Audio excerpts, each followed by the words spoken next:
ನಾನು ಮತ್ತೆ ನಮ್ಮ ಯಜಮಾನ್ರು ಗುಂಡ್ಲುಪೇಟೆಗೆ ಹೋಗ್ತಿದೀವಿ. ಹಾಗೆ ಹೋಗ್ತಾ ಜಮೀನಿಗೆ ಬಂದು ಸ್ವಲ್ಪ ಕೆಲಸ ಇತ್ತು. 2 ಗಂಟೆ ಮೇಲೆ ಗುಂಡ್ಲುಪೇಟೆಗೆ ಹೋಗೋಣ ಅಂತ ಹೇಳಿ ಜಮೀನ್ ಹತ್ರ ಬಂದ್ವಿ. ಇವಾಗ ಅರಿಶಿನ ಬೇಯಿಸಿ ಇಟ್ಟಿದ್ದಾರೆ, ಇನ್ನೂ ಹೊಣೆ ಹಾಕಿರ್ನಿಲ್ಲ.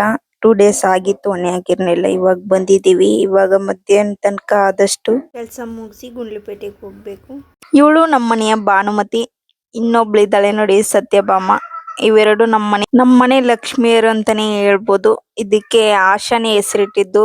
ನಮ್ಮಲ್ಲಿ ಕಡೆ ಹಂಗೆ ದನ ಕರುಗಳು ಮೇಕೆಗಳ ಇರ್ಬೋದು, ಎಲ್ಲದಕ್ಕೂ ಒಂದೊಂದು ಹೆಸರಿಟ್ಟು ಕರೀತಾರೆ. ಅದು ಚಿಕ್ಕ ವಯಸ್ಸಿನಿಂದ ಅಭ್ಯಾಸ ಮಾಡಿದಾಗ ಅವು ಕರೆದ ತಕ್ಷಣ ನೋಡ್ತವೆ, ಬರ್ತವೆ.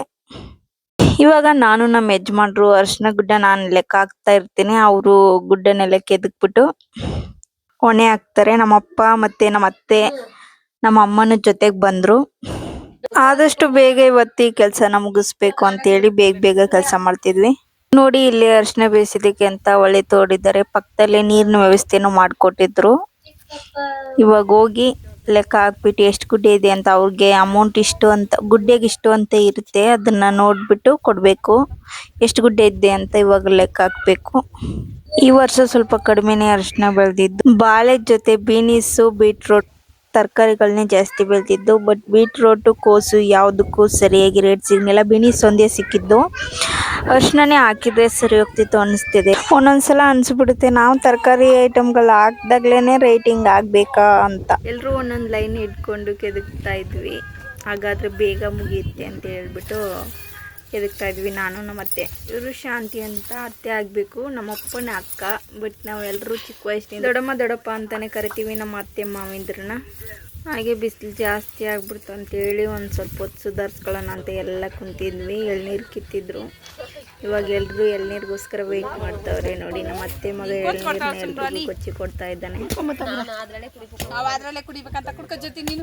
ತಿನ್ನಿ ಚೆನ್ನಾಗಿ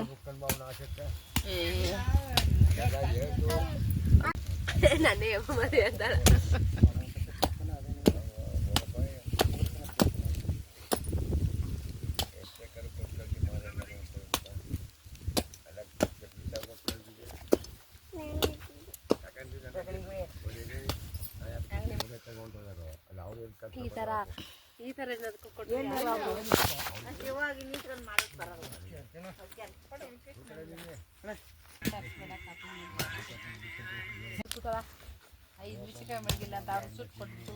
ಎಳ್ನೀರು ಕುಡಿದು ಮತ್ತೆ ಟೈಮ್ ಆಯ್ತು ಅಂತೇಳಿ ಇವಾಗ ಹೊಲದಿಂದ ಗುಂಡ್ಲುಪೇಟೆಗೆ ಇವಾಗ ಹೋಗ್ತಿದ್ವಿ.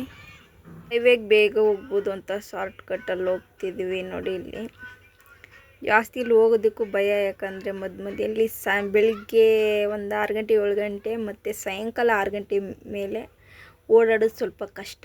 ಯಾಕಂದರೆ ಹುಲಿ ಚಿರತೆಗಳ ಕಾಟ, ಅದಕ್ಕೆ ಓಡಾಡೋದಕ್ಕೆ ಕಷ್ಟ ಅಂತೇಳಿ ನಮ್ಮ ಅಪ್ಪ ಅಮ್ಮ ನನ್ನ ತಂಗಿಯವರು ಜಮೀನಲ್ಲೇ ಇರ್ತಾರೆ.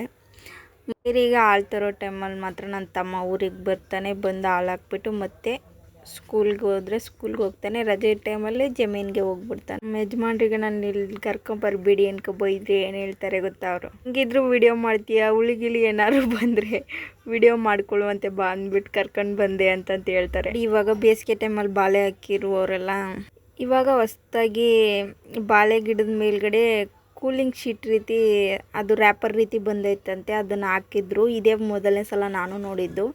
ಇವಾಗ ನೋಡಿ ಹೈವೇಗೆ ಬಂದ್ವಿ. ಇದು ಬಸವಪುರದಿಂದ ಸ್ವಲ್ಪ ಮುಂದೆ.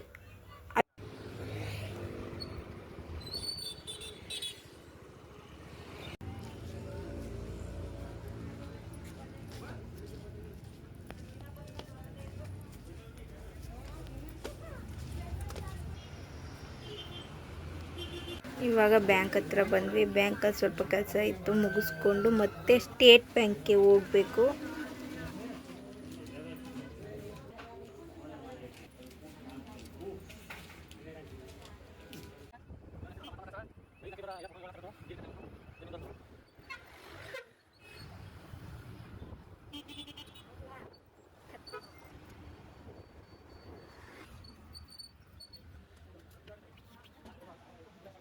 ವೆಯ್ಟ್ ಮಾಡ್ತಾ ತಲೆನೋವೇ ಬಂದ್ಬಿಡ್ತು. ನೋಡಿ ಇವಾಗ ಟೈಮ್ 4 ಗಂಟೆ ಆಗೋಯ್ತು.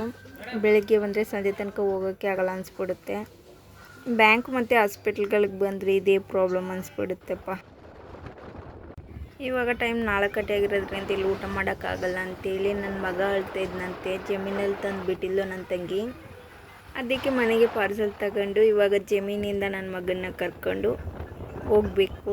ಆಶಾನು ಹಾಸ್ಪಿಟ್ಲ್ಗೆ ಹೋಗಿರೋದ್ರಿಂದ ಸುಧಾ ಹತ್ರ ಬಿಟ್ಟಿದ್ಲು. ಸುಧಾ ಹತ್ರ ಜಾಸ್ತಿ ಇರೋದಿಲ್ಲ ದಿಶಾಂತು. ಅದರಿಂದ ಇವಾಗ ಬೇಗ ಬನ್ನಿ, ಅಳ್ತಾ ಇದ್ದಾನೆ ಅವನು ಅಂತ ಹೇಳಿದ್ರಿಂದ ಬೇಗ ಬಂದ್ಬಿಟ್ವಿ.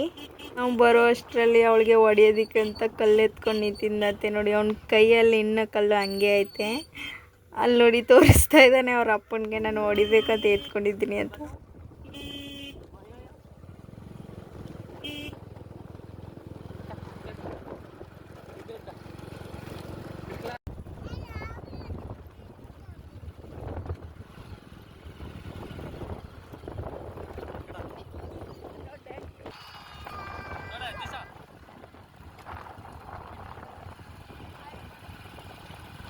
ಮನೆಗೆ ಬಂದು ಬಿರಿಯಾನಿ ತಂದಿದ್ವಲ್ಲ, ಇವಾಗ ಅವನಿಗೆ ಕೊಟ್ಟಿದ್ವಿ. ನೋಡಿ ಎತ್ಕೊಂಡು ಹೆಂಗೆ ತೋರಿಸ್ತಾವನು. ಈ ಥರ ಲೆಗ್ ಪೀಸ್ ಅಂದರೆ ಅವನಿಗೆ ಇಷ್ಟ.